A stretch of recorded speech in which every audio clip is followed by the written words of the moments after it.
नमस्ते, नमस्कार प्यारे साथियों, कैसे हैं आप सभी? आशा करती हूँ सभी बच्चे एकदम बढ़िया हैं, एकदम मस्त हैं और एकदम ज़बरदस्त हैं। तो सभी प्यारे साथियों का स्वागत है आपके प्यारे से परिवार रोज़गार विद अंकित में। तो सभी बच्चे क्लास के साथ जल्दी से जुड़ जाएँगे क्योंकि क्लास जो है वो आपकी लाइव हो चली है। तो टाइम हो चला है हम लोगों का जो 11 है वो बज चुके हैं, 11 बजकर 1 मिनट हो चुकी है और क्लास तो 11 पर ही शुरू हो गई थी। तो सभी बच्चे क्लास के साथ जुड़ जाएँ और हम लोग फिर अपनी क्लास को कर रहे हैं शुरू। ठीक है?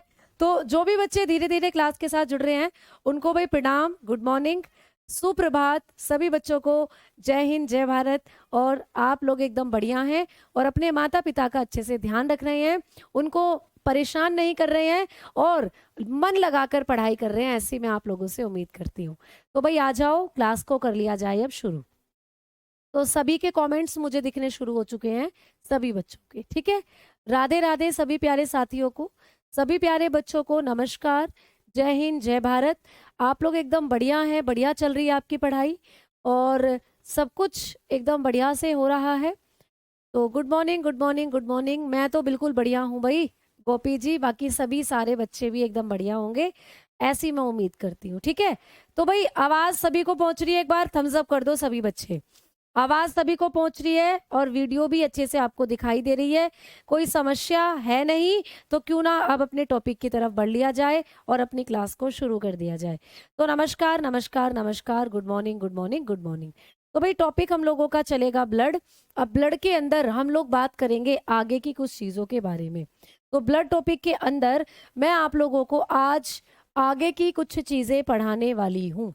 तो मैंने कल आपको ब्लड के बारे में बताया था कि भाई हमारा जो रुधिर है वो दो पार्ट्स में टूटा हुआ है, या हम अपने रुधिर को दो भागों में तोड़कर पढ़ सकते हैं। क्या क्या थे रुधिर के घटक? तो हमने बात करी थी, प्लाज्मा था और रुधिर कोशिकाएं थी। तो अभी हम बात कर रहे थे प्लाज्मा के बारे में। अभी हम जो बातें कर रहे थे वो प्लाज्मा के बारे में कर रहे थे। तो पिछली क्लास में मैंने आप लोगों को बताया था कि जो प्लाज्मा था, इसका मतलब आपके पूरे रुधिर का 55% भाग प्लाज्मा बनाता है। आपके रुधिर का तरल भाग बनाने का काम भी प्लाज्मा करता है और आपके प्लाज्मा में ही सारी जितने भी पोषक पदार्थ हैं खाने में वो, और आपके शरीर में बनने वाले हार्मोन, आप जो भी दवाइयाँ खाते हो वो सब प्लाज्मा में ही घुलनशील होती हैं। यानी प्लाज्मा के अंदर ही सारी चीज़ें डिसॉल्व रहती हैं, ठीक है? अब हम आगे बात करेंगे प्लाज्मा के ही बारे में। तो आगे हमारा जो पॉइंट चलेगा वो प्लाज्मा के ही बारे में चलेगा। तो प्लाज्मा के बारे में मैं आपको और क्या-क्या पॉइंट्स हैं जो बताने वाली हूँ। तो प्यारे बच्चे, प्लाज्मा के बारे में नेक्स्ट पॉइंट है कि जैसे हमारा जो रुधिर है, अगर हम हमारे रुधिर की बात करते हैं तो वो दो भागों में बटा हुआ है। प्लाज्मा है और रुधिर कोशिकाएं हैं, ठीक है? प्लाज्मा है और ब्लड सेल है। तो प्लाज्मा 55% पार्ट बना रहा था आपके ब्लड का। वैसे ही जो प्लाज्मा है इसमें क्या क्या मिला हुआ होता है, अगर हम प्लाज्मा को देखें तो इसमें क्या क्या मिला हुआ होता है। तो आप लोग बताएंगे कि प्लाज्मा की अगर हम लोग बात करते हैं, इसको मैं थोड़ा सा ना बीच में लिख देती हूँ यहाँ, जिससे आपको चीजें समझ में आ जाए। तो जो प्लाज्मा है, ये जो प्लाज्मा है प्यारे बच्चे, इसकी अगर बात करते हैं तो ये किन किन चीजों से मिलकर बना हुआ होता है, ये भी आपको पूछ सकता है। तो प्लाज्मा के घटक की अगर हम बात करते हैं, अगर हम बात करते हैं कि मैम प्लाज्मा किन किन चीजों से मिलकर बना है, तो भाई प्लाज्मा में है पानी, वाटर। ये आपको पूछता है कि प्लाज्मा में पानी कितना होता है। और दूसरी चीज प्लाज्मा में जो इंपॉर्टेंट है वो है प्रोटीन। तो प्लाज्मा में आप लोगों को कौन कौन सी चीजें देखने को मिलेंगी? एक तो प्लाज्मा में आपको पानी देखने को मिलता है और दूसरा प्रोटीन देखने को मिलती है, ठीक है? आपको पूछे प्लाज्मा में पानी कितना होता है, तो आप बताओगे 90 से 92%। जो प्लाज्मा है इसमें पानी ही होता है। तो प्लाज्मा में पानी कितना होता है भाई? 90 से 92% प्लाज्मा पानी ही है। भाई प्लाज्मा आपके खून का तरल भाग बना रहा है, तो जो आप पानी पीते हो ना, वो कहीं ना कहीं आपके खून में प्लाज्मा का निर्माण करता है।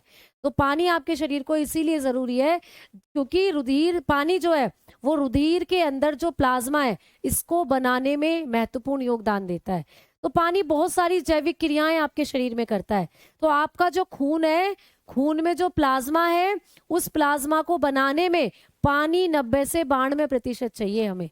तो आपके प्लाज्मा में पानी कितना होता है, प्रश्न आता है एग्जाम में, आप बताओगे 90 से 92%। अच्छा, प्रोटीन कितनी होती है, आप बताकर चलोगे 7 से 8% प्लाज्मा के अंदर पाई जाती है प्रोटीन।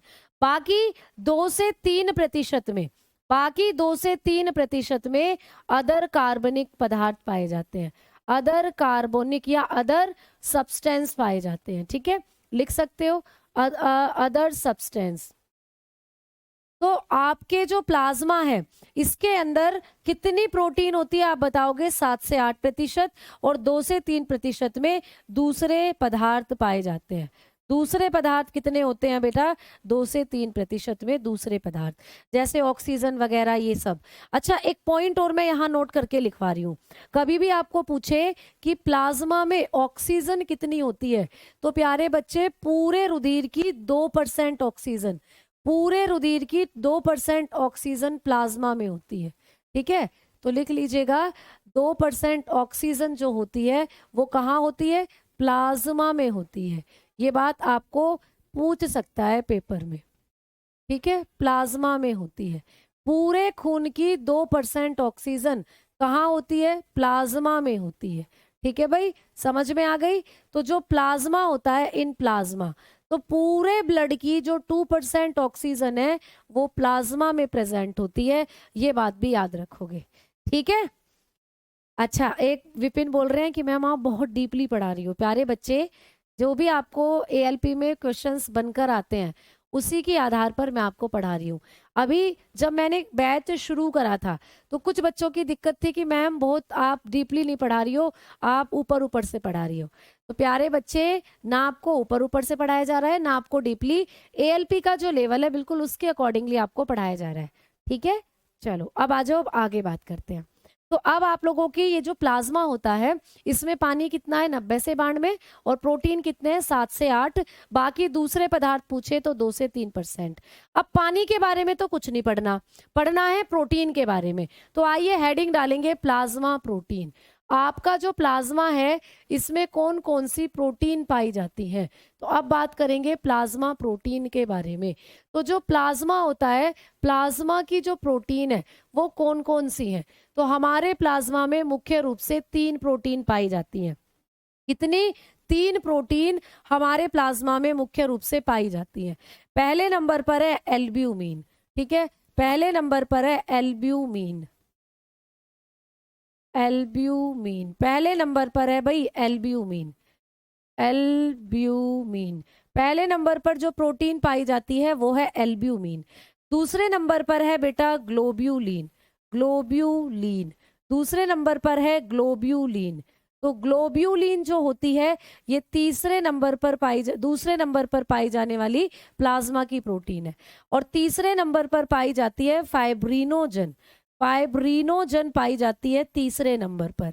तो तीसरे नंबर पर पाई जाती है फाइब्रिनोजन। ठीक है, फाइब्रिनोजन। तो ये तीनों प्रोटीन कहाँ होती है, तो ये तीनों की तीनों प्रोटीन हमारे ब्लड में होती हैं। अब ब्लड में कहाँ होती है, तो ब्लड के अंदर जो प्लाज्मा है उसमें पाई जाती है। अब इन तीनों के बारे में छोटा छोटा सा आपको पढ़ना है। भाई एल्ब्यूमिन क्या करती है, तो रुधिर का, लिख लीजिएगा, रुधिर का लवण दाब बनाती है। ये रुधिर का लवण दाब बनाती है भाई। तो आपके रुधिर का जो लवण दाब बनाने वाली प्रोटीन है वो कौन सी है, आप बताओगे एल्ब्यूमिन है। एल्ब्यूमिन रुधिर का लवण दाब बनाती है। तो लिख लीजिएगा भाई balance osmotic pressure, balance osmotic pressure. Osmotic pressure क्या होता है मैडम, तो पहले लिख लो balance osmotic pressure of blood. तो हमारे ब्लड का ऑस्मोटिक प्रेशर बनाने का काम कौन करती है, एल्ब्यूमिन करती है। अब मैम ऑस्मोटिक प्रेशर क्या होता है, तो मैंने बताया था आपके खून में नमक होता है। आपने एक चीज सुनी थी, क्या आपके टूथपेस्ट में नमक है, तो भाई टूथपेस्ट में नमक हो या ना हो आपके खून में नमक जरूर होता है, तभी आपके खून का जो टेस्ट है वो सॉल्टी होता है, नमकीन। तो हमारे खून में जो हमारा नमक है ना वो हमारे खून का एक दाब बनाता है, उसी को कहते हैं ऑस्मोटिक प्रेशर। तो ये जो एल्ब्यूमिन है ना, ये आपके खून के अंदर नमक के संतुलन को बनाए रखती है। नमक की सही मात्रा बनाए रखने का काम एल्ब्यूमिन का होता है। तो आपको कभी भी पूछे कि कौन सी प्रोटीन है जो नमक संतुलन का काम करती है, एल्ब्यूमिन बताना। या कभी भी पूछे कि कौन सी प्रोटीन है जो रुधिर का लवण दाब बनाती है, तो आप बता दीजिएगा एल्ब्यूमिन। ठीक है। अब इसी एल्ब्यूमिन प्रोटीन को कई बार जब मच्छर तुम्हें काटते हैं, तो मच्छर जब तुम्हारा खून पीते हैं, तो खून के साथ मच्छर इसी प्रोटीन को खींच कर ले जाता है आपके शरीर से। तो मच्छर जो होते हैं प्यारे बच्चों, मच्छर इसी एल्ब्यूमिन को लेते हैं, मच्छर इसी प्रोटीन को लेते हैं। ठीक है, इसी प्रोटीन को मच्छर लेते हैं प्यारे बच्चे। तो इसी प्रोटीन के लिए मच्छर आपका खून पीते हैं, क्योंकि इस प्रोटीन से मच्छर के जो अंडे होते हैं उनको पोषण मिलता है, उनको न्यूट्रिशन मिलता है। तो मस्कीटो ईट दिस, या लिख लीजिए मस्कीटोज शक, मस्कीटोज इसी को शक करते हैं। ठीक है, तो मस्कीटो जो होते हैं वो इसी को क्या करते हैं प्यारे बच्चे, इसी को चूसते हैं आपके खून से, इसी प्रोटीन को लेते हैं जो मच्छर होते हैं। ठीक है, आ जाओ ग्लोब्यूलिन की बात करते हैं। भाई ग्लोबुलिन की बात करें हम लोग, तो मैम ये क्या करती है? तो प्यारे साथियों, आपने कभी सुना है अगर हमारे शरीर में खून कम हो गया तो हमें हमारी रोगों से लड़ने की शक्ति भी कम हो जाती है ना? अगर हमारे शरीर में खून कम हो गया, ग्रुप डी 2022 में बहुत डीप पूछा था। हाँ बेटा, मतलब एएलपी में थोड़ा सा ना आपको क्वेश्चन तो इजी रहेंगे लेकिन उनका लेवल डीप रहेगा। ऐसा नहीं है उन क्वेश्चन को आप कर नहीं पाओगे, बस थोड़ा सा डीपली कॉन्सेप्ट पढ़ना पड़ेगा उनको करने के लिए, चीजों को थोड़ा सा समझना पड़ेगा। तो वही चीजें हैं, डीप यहाँ कुछ नहीं है, सब नॉर्मल चीजें हैं, बस आपको उन चीजों को समझना पड़ेगा तब आप उस क्वेश्चन को कर पाओगे। तो ये होता है, क्वेश्चन नॉर्मल आते हैं लेकिन थोड़ा सा डीप लेवल में बन जाते हैं, ये दिक्कत होती है। तो कोई भी क्वेश्चन छूट ना पाए उस तरीके से आपको मैं कराने की कोशिश कर रही हूँ बेटा। कोशिश यही है हमारी कि आपको अगर 10 क्वेश्चन मिल रहे हैं बायो से, तो ऐसा हो कि 8 तो आप करके आए। ठीक है, बाकी के जो 2 हैं उनको भी ऐसा आपको परफेक्ट बना दे कि उन 2 को भी आप अपने अकॉर्डिंगली कर कर आ जाए। तो ये हमारी कोशिश है, बाकी और कुछ नहीं बेटा। चलो आओ आगे बात करते हैं। ठीक है, अब देखो, अब आपने कभी सुना है खून हमारे शरीर में कम हो गया तो हम जल्दी जल्दी बीमार होते हैं? क्यों बीमार होते हैं? क्योंकि खून कहीं ना कहीं हमें रोगों से लड़ने की शक्ति देता है। खून हमारी बॉडी को प्रोटेक्ट करता है बैक्टीरिया से, वायरस से। तो खून में ऐसा क्या है जो खून हमारी रक्षा करता है? तो खून में ये जो ग्लोब्यूलिन प्रोटीन है, तुम्हारे खून का जो प्लाज्मा है उसमें ये जो ग्लोब्यूलिन प्रोटीन है ये यही काम करती है बेटा। ये आपको बैक्टीरिया, वायरस से बचाने का काम करती है। तो ये किसकी तरह काम करती है? प्रतिरक्षी की तरह काम करती है, प्रतिरक्षी की तरह काम करती है। ठीक है, प्रतिरक्षी की तरह कार्य करती है बेटा। ये एग्जाम में पिछली बार पूछा गया प्रश्न है आपको, आरआरबी में ही पूछा था कि प्लाज्मा में कौन सी प्रोटीन है जो प्रतिरक्षी के समान कार्य करती है? तो आप बताएंगे ग्लोब्यूलिन। तो लिखेंगे work as antibody, work as antibody, यानी ये एंटीबॉडी की तरह काम करती है, यानी आपको बैक्टीरिया, वायरस इन सब से बचाती है, आपके शरीर की सुरक्षा करती है। तो ये कौन सी प्रोटीन है प्लाज्मा में जो हमें रोगों से लड़ने की शक्ति देती है या प्रतिरक्षी की तरह काम करती है? आप बताएंगे ग्लोब्यूलिन। बात करते हैं फाइब्रिनोजन की। तो फाइब्रिनोजन प्यारे बच्चे रुधिर का थक्का जमाने में मदद करती है। पहले लिख लो फिर समझाऊंगी। तो लिख लीजिएगा रुधिर का थक्का जमाने में, रुधिर का थक्का जमाने में सहायक, रुधिर का थक्का जमाने में सहायक। ठीक है, तो ये रुधिर का थक्का जमाने में सहायक है। Help in blood clotting, help in blood clotting. अब मैडम ब्लड क्लोटिंग क्या होता है या रुधिर का थक्का जमना क्या होता है? तो भाई जब कभी आपको चोट लग जाती है, हमें चोट लगी, खून निकला, खून निकलेगा तो क्या निकलता ही रहेगा या थोड़ी देर में रुक जाएगा? हम कहेंगे थोड़ी देर में रुक जाएगा। अगर ज्यादा गहरा घाव है तो तब भी वो खून 5 से 6 मिनट में ही बहना रुकेगा, लेकिन ज्यादा गहरा घाव है इसलिए खून ज्यादा निकल जाएगा। इसीलिए कई बार मृत्यु भी हो जाती है कि भाई एक्सीडेंट वगैरह हो गया, खून ज़्यादा निकल गया, डॉक्टर के पास नहीं पहुंच पाए, तो फिर मृत्यु हो जाती है। अगर हमें डॉक्टर के पास पहुंचा दिया समय रहते तो हो सकता है हमारी जान बच भी जाए। तो खून जो हमारे शरीर से निकलता है वो ऐसा मान लो कि 6 से 10 मिनट में अपने आप जम जाता है, ठीक है, अपने आप निकलना बंद हो जाता है। तो इसी को कहते हैं खून का थक्का जमना। तो खून का थक्का जमाने में हमारे रक्त का जो प्लाज्मा है वो महत्वपूर्ण भूमिका निभाता है। क्यों? क्योंकि हमारे रक्त के प्लाज्मा में पाई जाती है फाइब्रिनोजन, और यही मेन प्रोटीन है, यही मुख्य प्रोटीन है जो रुधिर का थक्का जमाने में सहायक होती है। तो रुधिर का थक्का जमाने वाली मुख्य प्रोटीन के नाम से भी इसको जाना जाता है। तो ये मुख्य प्रोटीन है प्यारे बच्चे, ये मुख्य प्रोटीन है जो रुधिर का थक्का जमाती है। मेन प्रोटीन है हमारे शरीर में जो ब्लड क्लोटिंग में हेल्प करती है। ठीक है, समझ में आ गई बात? अच्छा मैम, क्या रुधिर का थक्का ये अकेली जमाती है या इसके कोई और दोस्त भी है?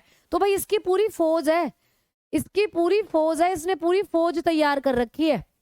तो इसकी जो पूरी फौज है उसका भी नाम बताओ कि ये कौन कौन से दोस्तों के साथ मिलकर रुधिर का थक्का जमाती है। तो रुधिर का थक्का जमाने के लिए हमें कुछ और चीजों की भी आवश्यकता होती है। तो अब हेडिंग डालेंगे blood clotting factor, blood clotting factors, blood clotting factors. बात करेंगे रुधिर स्कंदक कारकों की, रुधिर स्कंदक कारक, रुधिर स्कंदक कारक। भाई रुधिर स्कंदक कारक कौन कौन से होते हैं, यानी कौन कौन सी ऐसी हमारे शरीर में चीजें हैं जो चोट लगने पर खून का थक्का बनाएंगी। अब कई बच्चों के बात में दिमाग में बात आ रही होगी, क्या मैम खून का थक्का जमना अच्छी बात है क्या या गलत बात है? तो मैं कहूंगी जब आपको चोट लगी है, खून बह रहा है, खून निकल रहा है, तो भैया रुधिर का थक्का जमना चाहिए, अच्छी बात है ये। लेकिन अभी मुझे कहीं चोट नहीं लगी, मेरे शरीर में खून बह रहा है धमनी और शिराओं में, अगर वो अंदर अंदर की तरफ जम गया तो ये गलत बात है। खून का थक्का शरीर के अंदर नहीं कभी जमना चाहिए, चोट लगने पर खून का थक्का जमना चाहिए, ये अच्छी बात है। अभी हम चोट लगने पर ही बात कर रहे हैं। तो रुधिर स्कंदक कारक कौन कौन से हैं हमारे ब्लड में? तो आप लोगों को पहली बात याद रखनी है, एक विटामिन। हमारे शरीर में एक विटामिन है जो रुधिर का थक्का जमाने में हमारी सहायता करती है। तो कौन सी विटामिन है जो रुधिर का थक्का जमाने में सहायक है? आपने कई बार पढ़ा है, विटामिन के। दूसरे नंबर पर है एक एलिमेंट, दूसरे नंबर पर है एक तत्व। तो कौन सा तत्व है जो रुधिर का थक्का जमाने में सहायक है?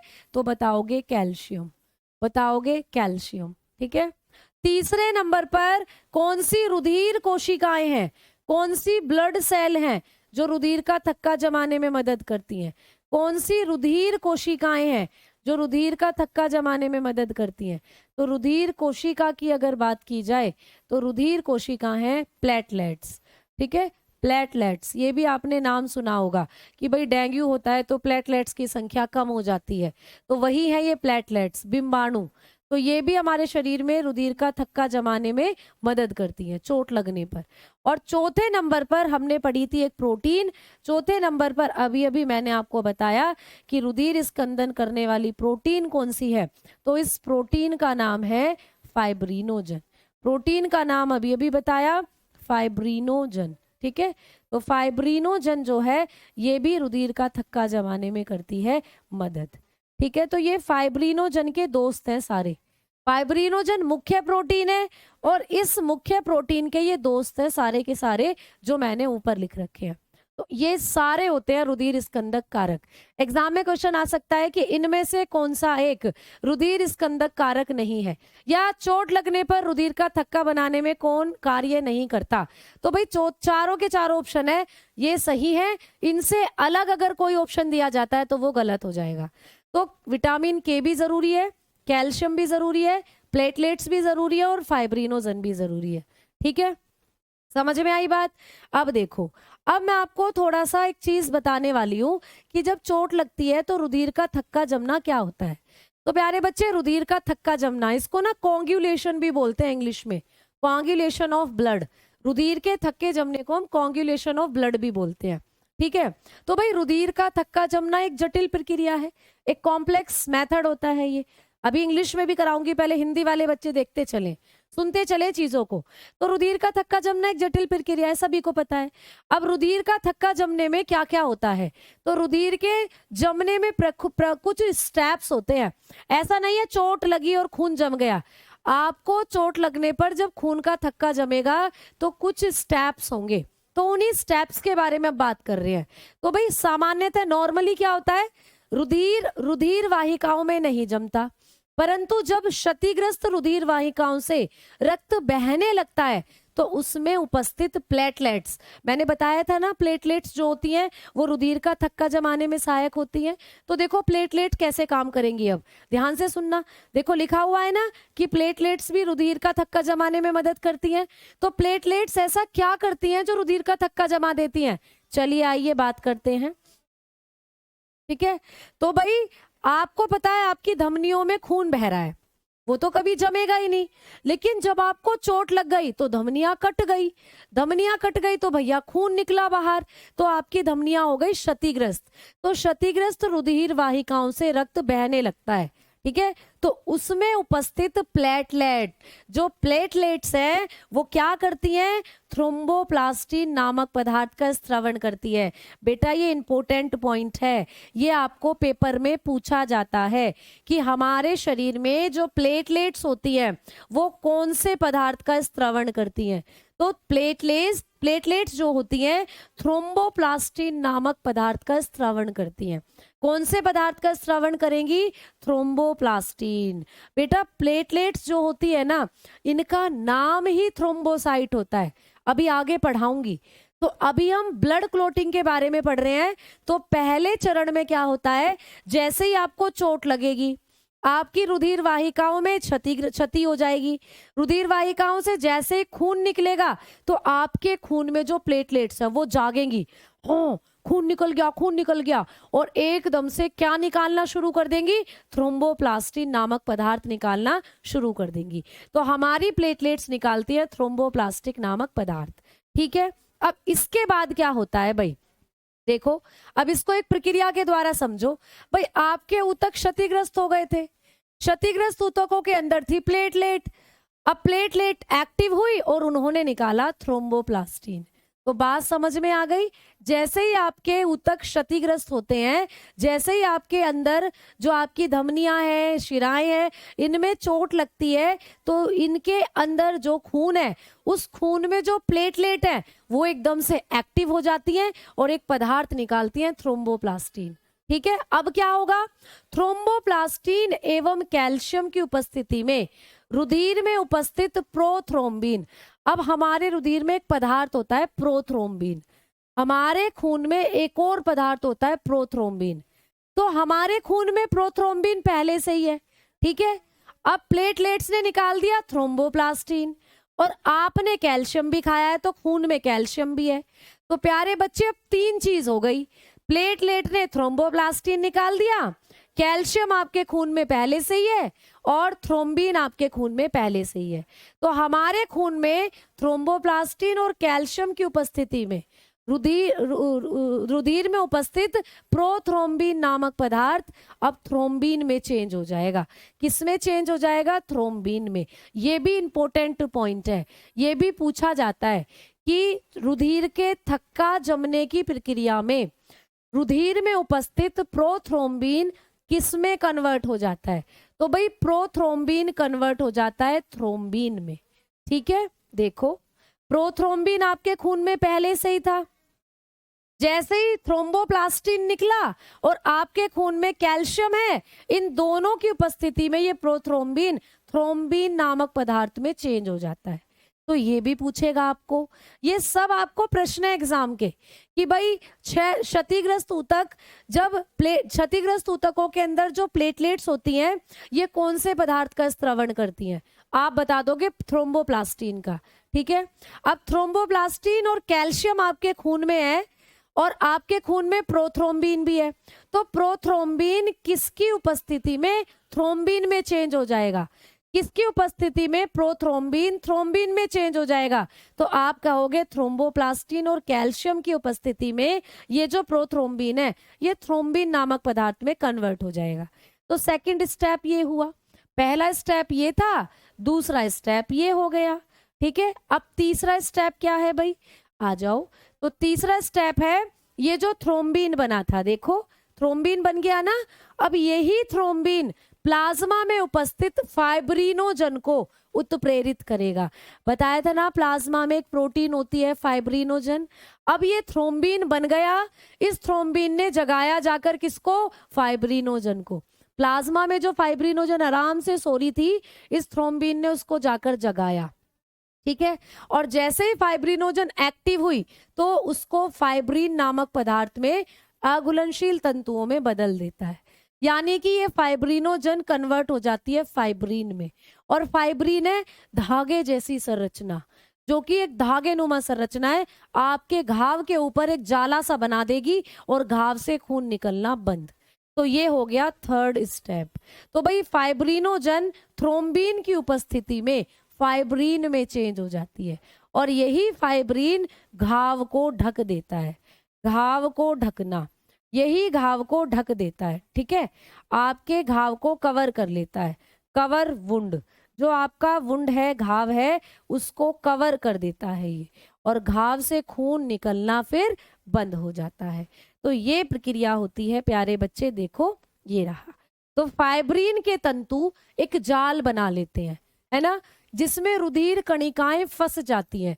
रुधिर कणिकाएं कौन कौन सी हैं भाई, आपकी आरबीसी, डब्ल्यूबीसी, ये सब। तो ये फंस जाती हैं इन जाल में, और जाल में जैसे ही ये फंसेंगी तो रुधिर का थक्का जम जाता है। तो फाइब्रिन आरबीसी के साथ मिलकर क्या कर लेगा, रुधिर का थक्का बना देगा, ब्लड क्लोटिंग कर देगा। तो अब हो गई ब्लड क्लोटिंग, और खून जो है वो बहना रुक जाता है। तो ये हो गया चौथा स्टेप, ये हो गया चौथा स्टेप। अब मुझे बताओ, किसी को कोई दिक्कत, किसी को कोई दिक्कत?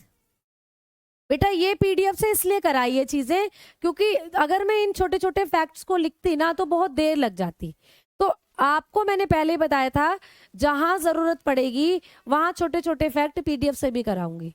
तो अब पीडीएफ से ना चीजें आपको देखो अच्छे से समझ में आ रही है। यहाँ पर ऐसा नहीं है कि पीडीएफ से समझ नहीं आ रही, ये वाला फैक्ट पीडीएफ से अच्छा समझ में आ रहा है आपको, क्योंकि मैंने आपको लैंग्वेज भी साथ के साथ लिखी हुई है। अगर इतनी लंबी लैंग्वेज में अपने हाथ से लिखती ना तो काफी टाइम यहाँ पे आपका गेन हो जाता। एक बार फिर से सुनो भाई, रुधिर का थक्का जब हम जमाते हैं, या हमारे शरीर में रुधिर का जब थक्का बनता है, तो कुछ चरण होते हैं, इसके कुछ स्टेप्स होते हैं। जैसे पहले स्टेप में हमने क्या बात करी कि हमारे शरीर के अंदर जो हमारी प्लेटलेट्स होती हैं वो एक्टिव होती हैं। जैसे हमारे अंदर कोई घाव होगा, हमें चोट लगेगी, तो हमारी प्लेटलेट्स एक्टिव हो जाएंगी और प्रोथ्रोम्बिन, ये थ्रोम्बोप्लास्टिन नाम का एक पदार्थ निकालेंगी। ठीक है, अब ये थ्रोम्बोप्लास्टिन पदार्थ जो होता है, ये क्या करेगा प्यारे बच्चे, ये हमारे ब्लड में उपस्थित प्रोथ्रोम्बिन के साथ मिलकर और कैल्शियम के साथ मिलकर थ्रोम्बिन में चेंज हो जाएगा। किसमें चेंज हो जाएगा, थ्रोम्बिन में। तो सेकंड स्टेप में प्रोथ्रोम्बिन जो हमारे खून में था वो थ्रोम्बोप्लास्टिन और कैल्शियम की उपस्थिति में थ्रोम्बिन में चेंज हो गया। अब यही थ्रोम्बिन आगे चलकर क्या करेगा, यही थ्रोम्बिन आगे चलकर फाइब्रिनोजन प्रोटीन के साथ रिएक्शन करेगा, और फाइब्रिनोजन फाइब्रिन में कन्वर्ट हो जाएगी। फाइब्रिन सीधा सा पढ़ लो, फाइबर कपड़े होते हैं ना, फाइबर के कपड़े बनते हैं, तो फाइबर एक तरीके के रेशे हैं। वैसे ही आपके शरीर में फाइब्रिनोजन जो प्रोटीन है, प्लाज्मा में फाइब्रिनोजन जो प्रोटीन है, वो रेशे जैसी संरचना में कन्वर्ट हो जाएगी, जिसको फाइब्रिन कहते हैं। तो भाई फाइब्रिनोजन थ्रोम्बिन की उपस्थिति में फाइब्रिन में चेंज हो गई। अब यही फाइब्रिन आपकी डब्ल्यूबीसी के साथ अभिक्रिया करके, डब्ल्यूबीसी के साथ अभिक्रिया करके रुधिर का थक्का बना देगी, रुधिर का थक्का बना देगी। बताओ बात समझ में आई या नहीं? ठीक है, तो मैंने आपको 2 बार बता दिया ये। तो टोटल 4 स्टेप हुए प्यारे बच्चे, टोटल 4 स्टेप। और इन चारों स्टेपों में क्या क्या हुआ ये आपको पूछा जा सकता है पेपर में, है ना। अब थोड़ा सा इंग्लिश वाले बच्चे देख लीजिएगा। Coagulation of blood, blood clotting is a complex process बताया था, और यहाँ पर मेन स्टेप कौन कौन से थे वो हमने डिस्कस करे थे। तो मेन स्टेप में सबसे पहले हमारे जो टिश्यू थे इंजर्ड हो गए थे, इंजर्ड टिश्यू प्लेटलेट्स के साथ जैसे ही टिश्यू इंजर्ड हुए प्लेटलेट्स एक्टिव हो गई, तो प्लेटलेट्स ने निकाला सीक्रेशन ऑफ थ्रोम्बोप्लास्टिन। तो आपकी जो प्लेटलेट है उन्होंने थ्रोम्बोप्लास्टिन का सीक्रेशन कर दिया। ठीक है, ये पहला स्टेप है, ये पहला स्टेप है। तो जब थ्रोम्बोप्लास्टिन का सीक्रेशन हुआ तो सेकंड स्टेप में क्या हुआ, ये जो आपकी थ्रोम्बोप्लास्टिन है ये कैल्शियम के साथ मिलकर आपके खून में जो पहले से प्रोथ्रोम्बिन है उसको थ्रोम्बिन में कन्वर्ट कर देगी। तो खून में पहले से प्रोथ्रोम्बिन है, प्रोथ्रोम्बिन जो है ये थ्रोम्बोप्लास्टिन और कैल्शियम की उपस्थिति में थ्रोम्बिन में चेंज हो जाएगा, थ्रोम्बिन में चेंज हो गया। अब यही थ्रोम्बिन फाइब्रिनोजन के साथ रिएक्ट करेगा। अब यही थ्रोम्बिन जो है किसके साथ रिएक्ट करेगा, फाइब्रिनोजन के साथ। फाइब्रिनोजन के साथ रिएक्ट करा इसने, ठीक है। तो फाइब्रिनोजन जो है थ्रोम्बिन की प्रेजेंस में फाइब्रिन में चेंज हो गई। तो फाइब्रिनोजन फाइब्रिन में चेंज हो गई, किसकी उपस्थिति में, थ्रोम्बिन की उपस्थिति में।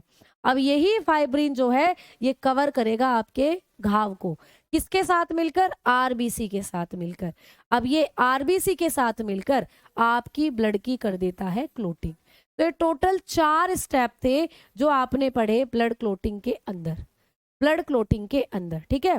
थ्रोम्बिन क्या है प्यारे बच्चे, आपके खून में जो प्रोथ्रोम्बिन होता है ना, जब यही थ्रोम्बोप्लास्टिन और कैल्शियम की प्रेजेंस में अभिक्रिया करता है तो थ्रोम्बिन नामक एक पदार्थ बनता है।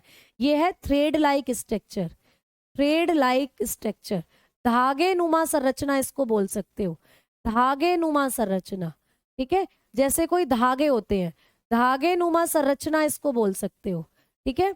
अब ये धागे नुमा संरचना आपके घाव पर जाकर धागा सा जाल सा बुन देती है और इसी जाल में जाकर आपकी आरबीसी डब्ल्यूबीसी फंस जाती है, जिससे कि आपका पूरा घाव ढक जाता है और उससे खून बाहर निकलना बंद हो जाता है। ये जो पूरी प्रक्रिया है ना, ब्लड क्लोटिंग की जो पूरी प्रक्रिया है, ये आपके शरीर में 3 से 8 मिनट में होती है बेटा। इस पूरी प्रक्रिया को करने में 3 से 8 मिनट लगते हैं हमारे शरीर में, ठीक है। 3 से 8 मिनट लगते हैं। क्वेश्चन किस टाइप से आएगा, जो मैंने आपको ये ब्रैकेट में चीजें लिखवाई है ना, ये आएगा क्वेश्चन। सबसे पहले आपको इस तरीके से दे देगा कि जब क्षतिग्रस्त हमारे शरीर में ऊतक क्षतिग्रस्त होते हैं तो प्लेटलेट्स कौन से पदार्थ का सीक्रेशन करती हैं, ऐसे पूछ लेगा। तो क्षतिग्रस्त ऊतक जब हमारे शरीर में होंगे तो प्लेटलेट्स सीक्रेशन करती हैं थ्रोम्बोप्लास्टिन का।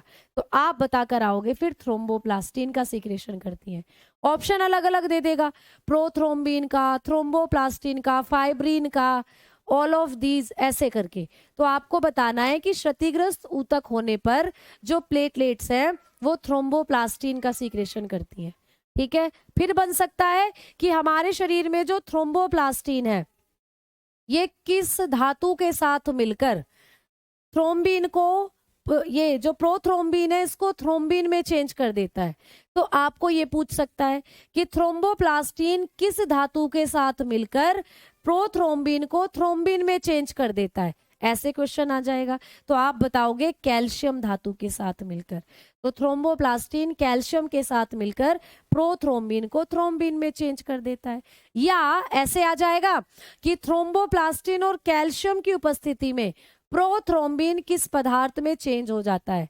तो आपको वहां पर ऑप्शन दे देगा फाइब्रिन में, ठीक है, फाइब्रिनोजन में, या थ्रोम्बोप्लास्टिन में, या इसमें प्रोथ्रोम्बिन में। तो आप बताओगे कि प्रोथ्रोम्बिन जो होता है थ्रोम्बोप्लास्टिन की उपस्थिति में और कैल्शियम की उपस्थिति में थ्रोम्बिन में कन्वर्ट हो जाता है।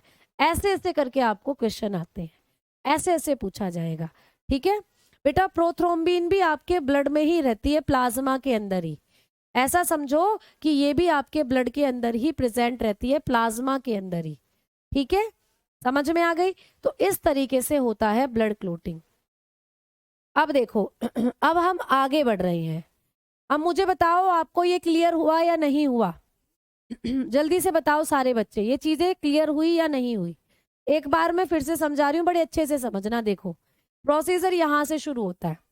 आपको लग गई चोट, आपके जो टिश्यू है अंदर के वो क्षतिग्रस्त हो गए। जैसे ही आपको चोट लगी आपके ब्लड में जो प्लेटलेट्स हैं वो एक्टिव हो गई भाई। आपके ब्लड में जो प्लेटलेट्स हैं वो क्या हो गई, एक्टिव हो गई। अरे ये कीड़ा सा कहाँ से आ गया। जैसे ही आपको चोट लगी तो आपके ब्लड में जो प्लेटलेट्स थी वो जागी, और प्लेटलेट्स ने क्या करा, जाग कर एक पदार्थ निकाला, थ्रोम्बोप्लास्टिन। क्या निकाला, थ्रोम्बोप्लास्टिन। तो इतना सा प्रोसीजर, जैसे भाई हमें चोट लगती है, हम जब खून देखते हैं तो हम भागते हैं, और ये कोई कपड़ा लाओ, कपड़े से घाव को दबाओ। वैसे ही सबसे पहले अंदर आपकी बॉडी में जब आपको कभी भी चोट लगी है, खून बाहर निकल रहा है, तो आपका शरीर सबसे पहले एक्टिव होता है, और शरीर के अंदर जो खून है और खून में जो प्लेटलेट है वो एक्टिव होंगी, और प्लेटलेट जड़ से निकालेंगे थ्रोम्बोप्लास्टिन। अब ये थ्रोम्बोप्लास्टिन जो है आपके शरीर के आपके खून में जो कैल्शियम है उसके साथ मिलकर आपके खून में उपस्थित एक और प्रोटीन जिसका नाम है प्रोथ्रोम्बिन, उसको थ्रोम्बिन में चेंज कर देगा ले जाकर। तो प्लेटलेट्स जागी, प्लेटलेट्स ने निकाला थ्रोम्बोप्लास्टिन, थ्रोम्बोप्लास्टिन आगे पहुंचा, थ्रोम्बोप्लास्टिन ने क्या करा, प्रोथ्रोम्बिन को थ्रोम्बिन में चेंज कर दिया। अब ये जो प्रोथ्रोम्बिन है, ये जो थ्रोम्बिन है ये क्या करेगी, फाइब्रिनोजन के साथ मिलकर फाइब्रिनोजन को फाइब्रिन में कन्वर्ट कर देगी, और फाइब्रिन आरबीसी के साथ मिलकर आरबीसी के साथ मिलेंगे और एक जाल बना देंगे और खून का थक्का जमा देंगे। तो कुल मिलाकर 4 वो है प्यारे बच्चे स्टेप, ठीक है ना। चलो, तो ये 4 स्टेप आप एक बार क्लास के बाद बड़े अच्छे से आप जब पढ़ोगे तो आपको बिल्कुल अच्छे से याद हो जाएंगी चीजें। अभी क्योंकि पहली बार नाम पढ़ रहे हो ना, थ्रोम्बिन, थ्रोम्बोप्लास्टिन, फाइब्रिन, फाइब्रिनोजन, तो थोड़ी ऊटपटांग सी चीजें लग रही हैं। मेरे कहने पर आज एक काम करना, एक पेपर लेना, इस पीडीएफ को खोलना, और इस पीडीएफ पे जितने चारों स्टेप है उनको एक पेपर पे लिखना कम से कम 5 बार, और 5 बार जैसे तुम लिखोगे ना दिमाग लगाकर, वैसे तुम्हें स्टेप याद हो जाएंगे अपने आप। फिर तुम बिना देखे जैसे जैसे पेपर में क्वेश्चन आएगा उसको वैसे वैसे कर कर आ जाओगे। तो इन प्रोसीजर को 5 बार एक पेपर पे लिख लेना, आपको अपने आप ये प्रोसीजर याद हो जाएंगे, साथ ही साथ दिमाग में नाम भी रिकॉल हो जाएंगे। ठीक है, अब आ जाओ, अब बात कर रहे हैं। एक बच्चा बोल रहा है कि मैम हैपेरिन क्या होता है। 12 घंटे दे सकते हैं क्या आप सब, नौकरी लग सकते हैं। हम 12 घंटे दे सकते हैं क्या आप सब, नौकरी लगा सकते हैं। हाँ बेटा बिल्कुल। बाकी आप क्या कहना चाह रहे हो बेटा, देखो टाइम देखकर मत पढ़ा करो, कितना कॉन्सेप्ट समझ में आया, आज कितने चैप्टर कवर कर लिए वो देखकर पढ़ा करो, ठीक है। चलो अब आओ, अब आगे बात करते हैं हम लोग। अब मैं आपको बताने वाली हूँ कुछ और चीजें। भाई ये तो बात हुई कि जब हमें चोट लगती है तो चोट लगने पर खून का थक्का कैसे बनता है।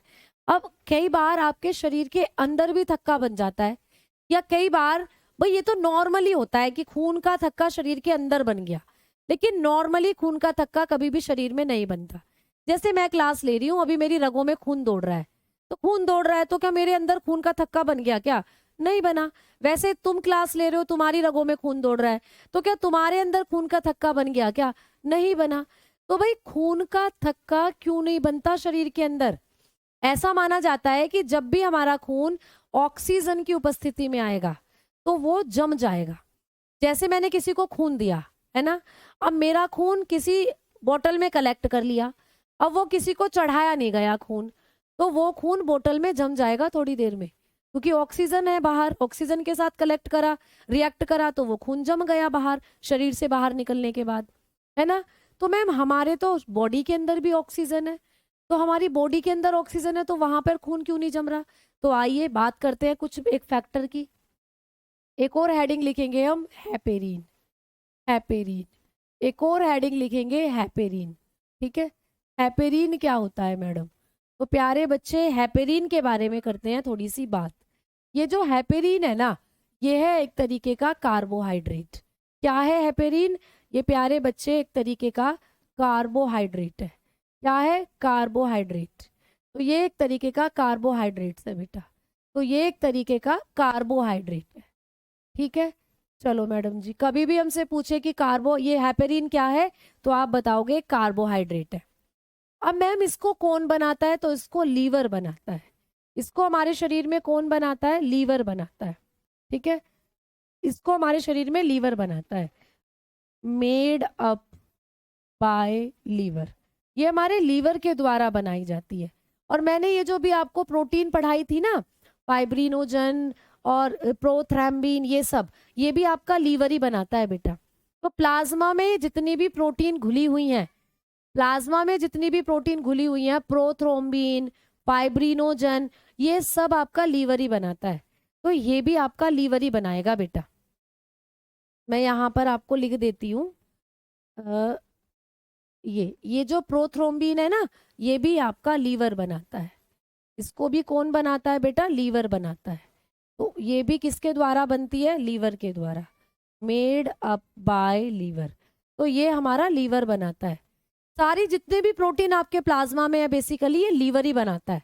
तो इन शॉर्ट मैं आपको एक टर्म याद करा रही हूँ कि कभी भी पूछे प्लाज्मा में जो प्रोटीन है वो कौन बना रहा है, तो आपका लीवर बना रहा है। ठीक है, चलो, ये सब लीवर बनाता है बेटा। तो ये जो मैं अभी अभी आपको लिखवा रही थी कि आप लोगों का जो हेपेरिन है इसको भी कौन बनाता है बेटा? इसको भी हमारा यकृत यानी लीवर बनाता है। अब मैम इसको लीवर ने क्यों बनाया, इसका कार्य क्या है, इसका फंक्शन क्या है, इसको लीवर ने क्यों बनाया, इसका फंक्शन क्या है? तो प्यारे बच्चों, इसका जो फंक्शन है ना वो है कि आपकी धमनियों शिराओं के अंदर जो खून है वो कभी भी जमने नहीं देता। ये मैम जी आपके यहाँ डिस्को लाइट लगी है क्या? शायद डिस्को लाइट लगी है भाई, डिस्को लाइट। ठीक है, आ जाओ। उनके अंदर रक्त गया, बात समझाए बेटा। जो पैरालाइज होते हैं ना उसमें खून का कोई मतलब नहीं है, वहां पर आपके टिश्यू डैमेज होते हैं। तो खून तो सप्लाई कर रहा है उनके शरीर में, लेकिन जो तंत्रिकाएं हैं वो डैमेज हो जाती हैं, तो वो ब्रेन से संबंधित दिक्कत होती है। अब इसका काम क्या होता है तो लिख लीजिएगा, यह है धमनी तथा शिराओं में, यह है धमनी तथा शिराओं में, धमनी तथा शिराओं में, शिराओं में रुधिर को जमने से बचाता है, रुधिर को जमने से बचाता है। ठीक है, जमने से बचाता है। तो आपके शरीर में जो आपकी धमनियां हैं, शिराएं हैं, उनमें खून दौड़ रहा है, अभी भी दौड़ रहा है मेरे शरीर में खून। वो जम क्यों नहीं रहा? तो भाई हेपेरिन के कारण। मेरी धमनियों और शिराओं में जो खून बह रहा है उस खून में है हेपेरिन, और हेपेरिन मेरे खून को कभी भी जमने नहीं दे रहा। तो इसका काम क्या होता है? यह धमनी तथा शिराओं में रुधिर को जमने से बचाता है। इट प्रिवेंट, लिख सकते हो, it prevent blood clotting, it prevent blood clotting, it prevent blood clotting inside, inside the artery and vein, artery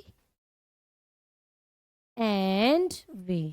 तो हमारे शरीर में जो हमारी धमनी और शिराएं हैं उनके अंदर खून को जमने से बचाने का काम है हेपेरिन का। अब कई बार हमें सांप काट लेता है, तो कुछ सांपों का जहर ऐसा होता है कि वो हमारे शरीर में खून के थक्के बना देता है, यानी खून को जमा देता है। तो सांप का जो जहर होगा वो हमारे खून में जब मिलेगा जाकर, तो हमारे खून के अंदर ये जो हेपेरिन है इसको खत्म कर देगा। तो सांप का खून हमारे शरीर की हेपेरिन को खत्म कर देगा, जिससे हमारे खून के थक्के बन जाएंगे, और थक्के बनने से हार्ट अटैक या दिल का दौरा पड़ने से हमारी मृत्यु हो जाती है। तो ये होता है सांप के काटने से।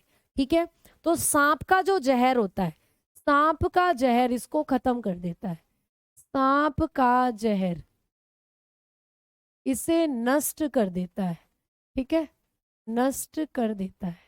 तो सांप का जो जहर है वो हेपेरिन को हमारे खून से नष्ट कर देगा, जिससे कि खून अंदर ही जम जाएगा, जगह जगह शरीर में ब्लड की क्लोटिंग हो जाएगी और दिल का दौरा पड़ने से मृत्यु हो जाती है। तो लिख सकते हो स्नेक पॉइजन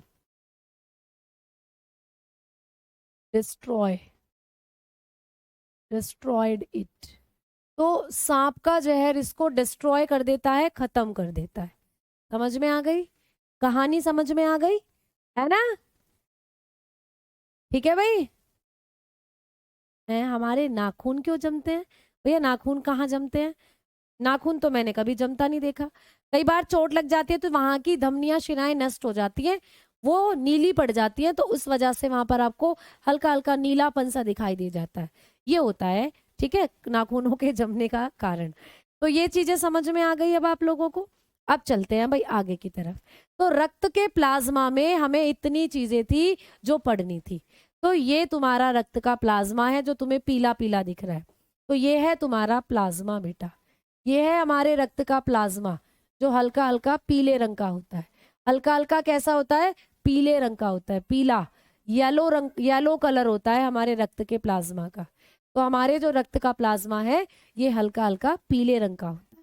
चलो तो भाई मैडम जी आपने हमें पूरा का पूरा प्लाज्मा करा दिया। प्लाज्मा से जो जो क्वेश्चन बनेंगे अब हम नहीं छोड़कर आने वाले, अब हमें आगे की तरफ लेकर जाओ। तो भाई हेडिंग डालो रुधिर कोशिकाएं। अगली हेडिंग डालेंगे रुधिर कोशिकाएं, जिनको बोलते हैं ब्लड सेल, ब्लड सेल्स, या इन्हीं का एक और नाम है, कल की क्लास में बताया था, ब्लड कार्पेसल्स, रुधिर कणिकाएं भी इन्हीं को बोलते हैं। तो भाई प्लाज्मा यानी रुधिर का तरल भाग हमने पूरा पढ़ लिया। आ जाओ रुधिर के सॉलिड भाग पर। तो प्यारे बच्चों रुधिर के अंदर 3 तरीके की रुधिर कोशिकाएं पाई जाती हैं। हमारे रुधिर में 3 तरीके की रुधिर कोशिकाएं हैं। बताया था रुधिर कोशिकाएं आपके कुल रुधिर का 45% भाग बनाती हैं। कल की क्लास में बताया था ये कितना भाग कवर करे हुए होती है हमारे खून का? 45%। साथ ही साथ ये आपके खून का ठोस भाग बनाती हैं। कल की क्लास में बताया था ठोस भाग बनाती हैं, सॉलिड पार्ट बनाती हैं बेटा। एक बार रिकॉल करा दिया चीजों को, ये आपके खून का सॉलिड पार्ट भी बनाती हैं। ठीक, कितनी होती हैं भाई? 3 होती हैं। कौन कौन सी? RBC, WBC, platelet. तो भाई लिखो आरबीसी, ठीक है, इनको कहा जाता है लाल रुधिर कोशिका, इनको कहा जाता है लाल रुधिर कोशिका, लाल रुधिर कोशिका, ठीक है। रेड ब्लड सेल इनको कहते हैं, रेड ब्लड सेल किस नाम से जाना जाता है? Red blood cell. दूसरे नंबर पर आती है डब्ल्यूबीसी, डब्ल्यूबीसी को कहते हैं सफेद रुधिर कोशिका, सफेद रुधिर कोशिका, ठीक है। यानी कि इनको कहा जाता है व्हाइट ब्लड सेल, इनको कहते हैं व्हाइट ब्लड सेल। तो ये भी हमारी रुधिर की एक तरीके की सेल ही होती है। और तीसरे नंबर पर पहले ही हम जिक्र कर चुके हैं प्लेटलेट्स का। तो तीसरे नंबर पर आती हैं प्लेटलेट्स, जिनको हम बिंबाणु के नाम से जानते हैं, जिनको हम बिंबाणु के नाम से जानते हैं। तो ये 3 तरीके की रुधिर कोशिकाएं हमारे खून में होती हैं। इन तीनों में मैम सबसे ज्यादा कौन होता है? तो सर्वाधिक पाई जाती हैं आरबीसी, सर्वाधिक हमारे ब्लड में आरबीसी है, सर्वाधिक पाई जाती हैं आरबीसी, ठीक है। तो सबसे ज्यादा अबंडेंट कौन सी होती हैं? ये अबंडेंट होती हैं प्यारे बच्चे, कौन सी आप बताओगे? अबेंडेंट अमाउंट में, अबेंडेंट अमाउंट में होती हैं आरबीसी यानी कि लाल रुधिर कोशिकाएं। और भैया सबसे कम होती हैं डब्ल्यूबीसी। तो ये सबसे कम होती हैं, ठीक है। सबसे कम कौन सी होती हैं? सबसे कम पाई जाती हैं डब्ल्यूबीसी। तो इन तीनों में कौन सबसे ज्यादा है, कौन सबसे कम है, ये आपको मैंने बता दिया। सबसे ज्यादा पाई जाती है आरबीसी, सबसे कम पाई जाती हैं डब्ल्यूबीसी, लेस इन अमाउंट। ये सबसे कम होती हैं अमाउंट में, सबसे कम होती हैं डब्ल्यूबीसी, सबसे ज्यादा होती हैं आरबीसी, और प्लेटलेट बीच में है, ना कम ना ज्यादा। आए आगे बात करते हैं कि मैडम जी ये जो आरबीसी है लगभग इन तीनों का हमें अनुपात बताओ, इन तीनों का रेशियो बताओ कि आरबीसी, डब्ल्यूबीसी, प्लेटलेट लगभग किस रेशियो में होती हैं। तो प्यारे बच्चे इन तीनों के रेशियो की बात करते हैं।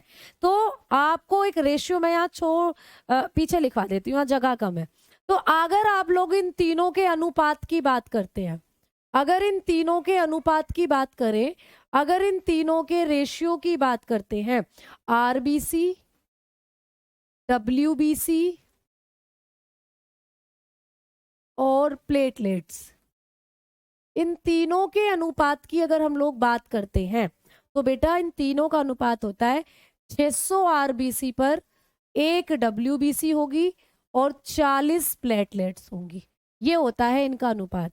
अगर हमारे खून में 600 आरबीसी हैं तो 600 आरबीसी पर 1 डब्ल्यूबीसी मिलेगी और 40 प्लेटलेट्स मिलेंगी। तो सबसे ज्यादा कौन होती है हमारे खून में? आरबीसी। और सबसे कम कौन होती है? डब्ल्यूबीसी। बात समझ में आई? ठीक है, बात समझ में आ गई तीनों के बारे में? अमित जी, प्यारे बच्चे, केमिस्ट्री तो आपका शायद हो चुका है ना। चलो आगे किसी नए बैच में देखते हैं। वैसे मैं करूं मतलब मैं ये दुआ करती हूँ कि आप लोगों को आगे कोई बैच खरीदने की आवश्यकता ही ना पड़े। एएलपी आपका टारगेट है, एएलपी में आप सेलेक्टेड हो जाए और आगे कोई बैच खरीदने की आपको जरूरत ही ना पड़े, दोबारा मुझसे कभी पढ़ना ही ना पड़े। मैं ये दुआ करती हूँ, ठीक है, कि सिलेक्शन आपका यही हो जाए। चलो, तो ये होता है भाई इन तीनों का रेशियो। तो ये भी पूछा जा सकता है।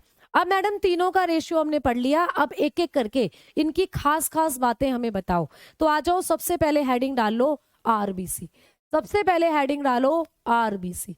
आरबीसी प्यारे बच्चे, मैंने आपको अभी भी बताया कि आरबीसी का नाम है रेड ब्लड सेल, लाल रुधिर कोशिकाएं इनको कहते हैं। लेकिन मैम ये तो सबको पता है ये लाल रुधिर कोशिकाएं हैं, पेपर में जो प्रश्न आएगा वो बताओ। तो पेपर में इनका आपको वैज्ञानिक या इनका केमिकल नेम पूछा जाएगा। तो भाई आपको कभी भी पूछे कि आरबीसी का केमिकल नेम क्या है, आरबीसी का केमिकल नेम क्या है, इनका रासायनिक नाम क्या होता है, तो इनके रासायनिक नाम की बात करें, या तो रासायनिक नाम करके आ जाए या भैया वैज्ञानिक नाम करके आ जाए। कई बार वैज्ञानिक नाम करके भी पूछ लेता है, कई बार वैज्ञानिक नाम करके भी पूछ लेता है, साइंटिफिक नेम भी पूछ लेता है कई बार। तो भाई इनका जो साइंटिफिक नेम है या इनका जो केमिकल नेम है वो क्या होता है? तो आप बताओगे एरिथ्रोसाइट। क्या होता है? एरिथ्रोसाइट। ठीक है, तो एरिथ्रोसाइट किसका वैज्ञानिक नाम है? एरिथ्रोसाइट किसका वैज्ञानिक नाम है या किसका केमिकल नेम है? तो आप बताना आरबीसी का। तो आरबीसी का जो वैज्ञानिक नाम है या इनका जो केमिकल नेम है वो होता है एरिथ्रोसाइट। प्यारे बच्चों, एरिथ्रो का मतलब होता है रेड, एरिथ्रो का मतलब होता है लाल, और प्यारे बच्चों साइट का मतलब होता है सेल यानी कोशिका। तो भाई लाल कोशिका का नाम क्या होता है? लाल कोशिका का नाम होता है एरिथ्रोसाइट। बायोलॉजी में कहीं भी एरिथ्रो लिखा मिले या कहीं भी साइट लिखा मिले तो समझ जाना बात लाल रंग की कोशिकाओं के बारे में हो रही है। तो एरिथ्रोसाइट होता है लाल कोशिकाओं का वैज्ञानिक या केमिकल नेम। आगे बात करें कि मैम इनका अमाउंट कितना होता है। आपने ये तो बता दिया था कि सबसे ज्यादा होती है ये हमारे शरीर में, परंतु होती कितनी है ये भी तो बताओ। एक्चुअल में कितना नंबर है इनका? तो ये आपके शरीर में 4.5 से 5.5 मिलियन होती है। इनकी संख्या भाई मिलियन में होती है, तो इनकी संख्या हमारे शरीर में 4.5 से 5.5 मिलियन होती है। इतनी सारी होती है हमारे शरीर में। अच्छा मैम, इनका निर्माण कहाँ पर होता है? ये कहाँ पर बनती है हमारे शरीर में? इनका फॉर्मेशन कहाँ होता है? ये हमारे शरीर में कहाँ बनती है? तो आप बताओगे ये बनती हैं रेड बोन मैरो में। इनका निर्माण होता है रेड बोन मैरो में, यानी कि लाल अस्थि मज्जा। ये बनती हैं लाल अस्थि मज्जा के अंदर। लाल अस्थि मज्जा कहाँ होता है मैडम? तो अगर आप किसी हड्डी को देखोगे, मान लो ये एक हड्डी है,